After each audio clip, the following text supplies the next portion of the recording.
Friends, आज हम लोग पढ़ेंगे ग्राफिकल मेथड से कैसे कोई भी एलपीपी सॉल्व किया जाता है। और इसमें ये वाला बहुत इजी आप लोगों को लगेगा क्योंकि 11-12 में भी हम लोग इसको यूज़ कर चुके हैं, इसका पढ़ चुके हैं, तो ज़्यादा हार्ड नहीं होगा। ये वाला क्वेश्चन, ये जो प्रॉब्लम है एलपीपी का, ये टीएमबी में 2019, 18, 16, 15 और 7 में आया हुआ है। ओके, नाउ हम लोग देखते हैं इसको कैसे सॉल्व करेंगे। तो अब हम लोग इसको सॉल्व कर लेते हैं। पहले जो भी गिवन एलपीपी था वो हम लोग लिख लिए। इसको कैसे सॉल्व करते हैं हम लोग, स्टार्टिंग में मैं फर्स्ट वीडियो जो एलपीपी का है उसमें भी मैंने बताया है, यहाँ भी बताते हैं। जब इसको हम लोग सॉल्व करते हैं, ये जो फिजिबल, ये जो हम लोग का subject to the constant equation दिया हुआ रहता है, इसको हम लोग इक्वल मान करके और इसका ग्राफ बनाते हैं।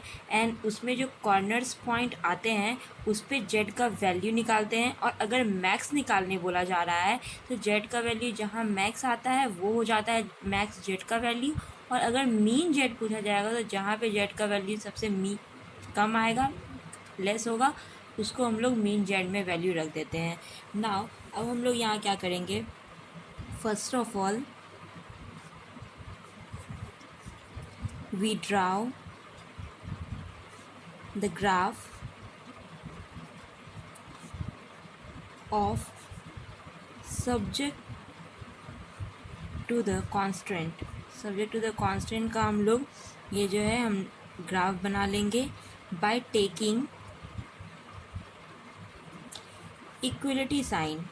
ओके, इक्वलिटी साइन को यूज़ करके हम लोग पहले सब्जेक्ट टू द कांस्टेंट का ग्राफ में प्लॉट कर लेंगे। तो हमारे पास यहाँ सब्जेक्ट टू द कांस्टेंट क्या है, 1, 2 और ये 3। तो हम लोग इसको इक्वलिटी फॉर्म में लिख लेते हैं। ओके,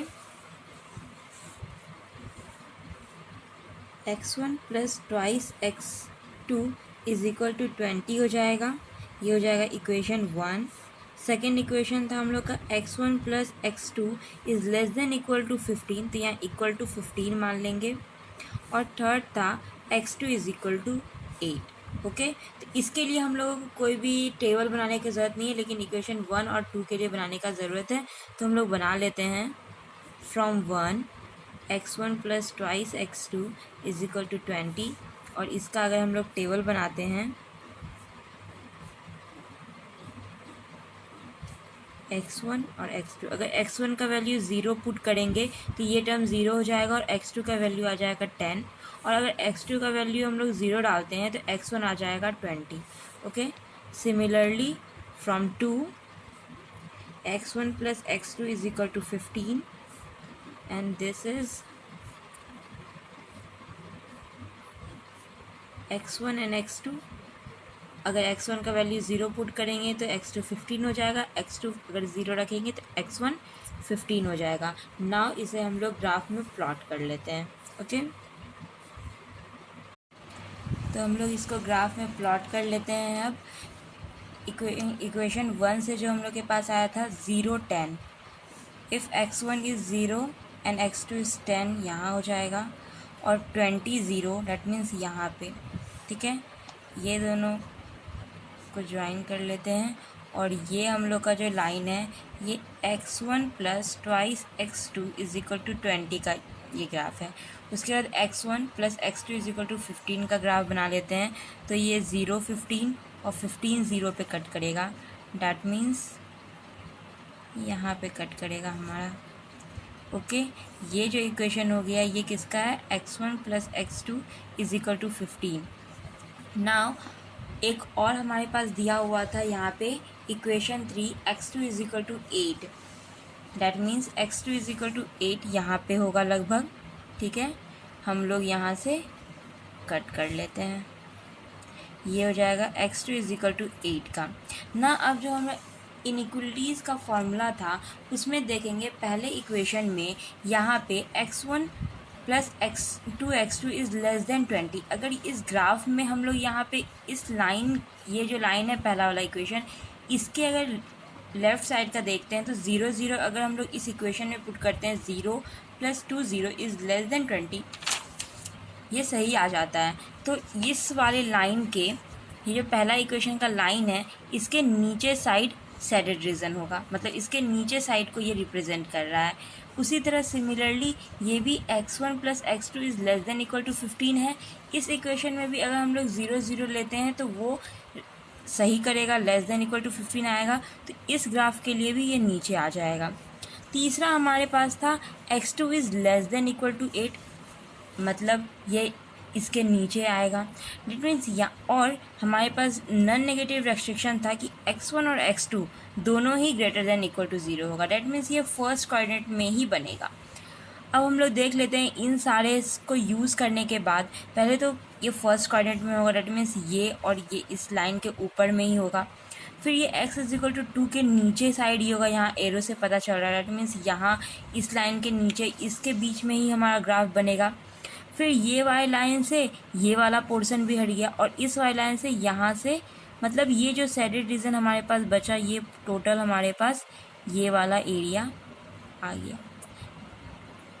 ठीक है, ये सैडेड रीजन जितना हुआ, ये सारा वैल्यूज़ किसी भी पॉइंट पे अगर हम लोग वैल्यू निकाल लेते हैं, ये जो x1 और x2 का वैल्यू आएगा, इस वैल्यूज़ को हम लोग फिजिबल सॉल्यूशन कहेंगे। ओके, नाउ अब जब ये फिजिबल सॉल्यूशन होगा तो अब हम लोग निकालेंगे कि ये जो कॉर्नर्स पॉइंट है, ये जो जितना भी कॉर्नर्स पॉइंट आया उस पर कितना वैल्यू आता है। यहाँ पे कॉर्नर पॉइंट्स एक ज़ीरो है जिसका ओ है जिसका 0 0 कोऑर्डिनेट है, इसको ए मान लेते हैं, इसको बी, इसको सी और इसको डी का कोऑर्डिनेट हमें पता है 15 0 है। ओके, ए का भी कोऑर्डिनेट्स हमें पता है कि ये 8 पर है तो 0 8 हो जाएगा ये हमारा कोऑर्डिनेट्स। बी और सी के लिए जो कोऑर्डिनेट होगा वो x2 तो हम लोग जान रहे हैं कि यहाँ पे 8 है, बट हमारे पास x1 का कोई वैल्यू नहीं है। उसी तरह सिमिलरली सी का भी हमारे पास कुछ नहीं है, तो इसको हम लोग निकालते हैं। पहले हम लोग लिख लेते हैं कि ये जो सैडेड रीजन है ये हमारा फिजिबल सॉल्यूशन को रिप्रेजेंट करता है। Okay, here shaded reason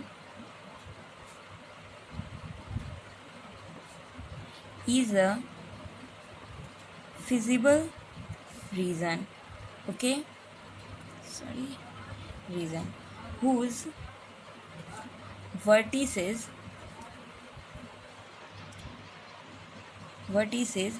are O जिसका कोऑर्डिनेट 0 0 है, A जिसका कोऑर्डिनेट 0 8 है, B हमारे पास नहीं पता है, C भी नहीं पता है एंड D 15 0।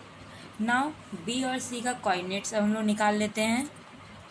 फॉर बी हम देख रहे हैं यहाँ पे x इज इक्वल टू 2 और equation 1 x plus 2x is equal to 20 इससे बना हुआ, इससे इन दोनों के क्रॉस से बी पॉइंट बना है। तो हम लोग एक फ्रॉम इक्वेशन 1 एंड 3 का यूज़ है, फ्रॉम 1 एंड 3 यूज़ करेंगे तो x1 plus twice x2 is equal to 20 है and x2 is equal to 8 है। जब हम लोग इसका वैल्यू इसमें पुट करेंगे तो हम लोग को यहाँ से x1 का वैल्यू क्या आ जाएगा, 8 इंटू 2 16 और 20 माइनस 16 4। तो हमें इन दोनों इक्वेशन से क्या मिल गया कि x1 इज इक्वल टू 4 है। डैट मीन्स b का कोऑर्डिनेट हो गया 4 8। Okay, therefore b is similar to 4 8। Now for C हम निकालेंगे।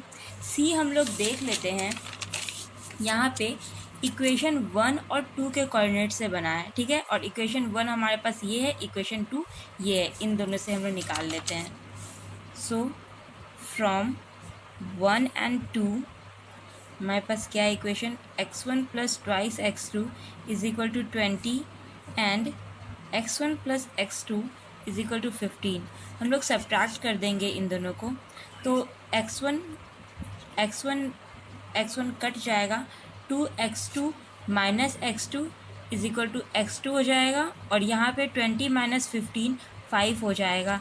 ये हमारा इक्वेशन 1 था, ये इक्वेशन 2 था, तो ये कैसे बन गया, इक्वेशन 1 माइनस इक्वेशन 2 करने से ये हमारे पास आ गया x2 का वैल्यू। ओके, नाउ x1 निकालेंगे हम लोग, x2 इक्वेशन 2 का यूज़ करेंगे। From 2 x1 plus 5 is equal to 15 हो जाएगा। That means x is equal to 10। Therefore C का कोऑर्डिनेट्स क्या मिल जाएगा, सॉरी यहाँ x1, और सी का कोऑर्डिनेट हो जाएगा 10, 5। अब हमारे पास सारे का पॉइंट्स मिल गया हमारे पास।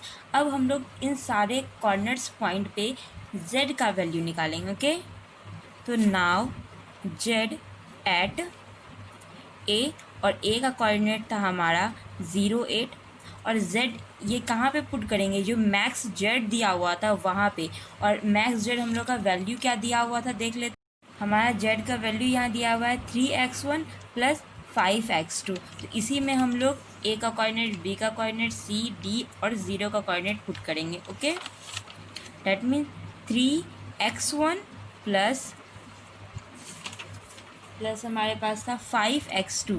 x2 हमारे यहाँ पे 8 है और x1 0 था, इसलिए यहाँ 0 पुट कर दी, और हम लोग को इससे क्या मिल गया 40। ओके, अब b पे निकालेंगे जिसका कोऑर्डिनेट हमारे पास था 4, 8, that means 3 into 4 plus 5 into 8। Okay, तो इसका कोऑर्डिनेट हो जाएगा 52, इसका हमारा वैल्यू 52 आ जाएगा।